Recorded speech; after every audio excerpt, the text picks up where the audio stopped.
And the question is as follows. Is there reason to expect that the new Modi government in India will bring even more conflict with Pakistan, given Modi's personal history for supporting Hindus in apparent opposition to Muslims when he was governor of Gujarat?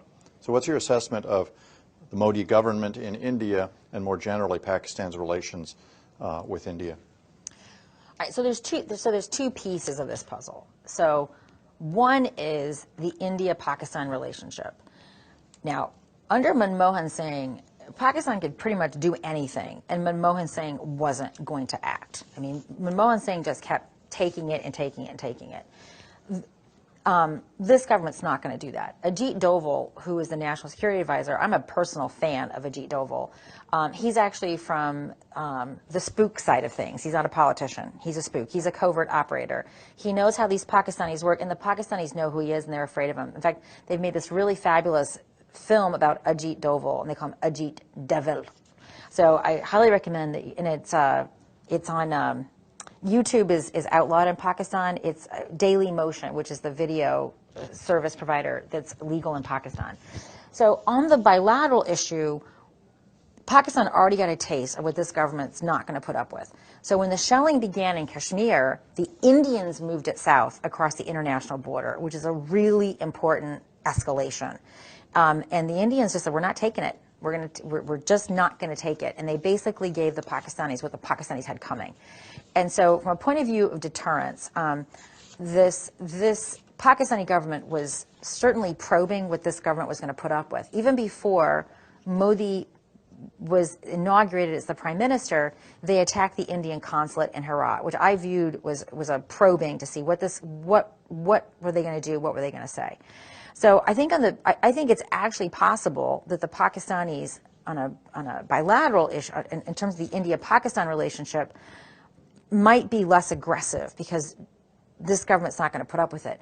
But here's where Modi has a big problem.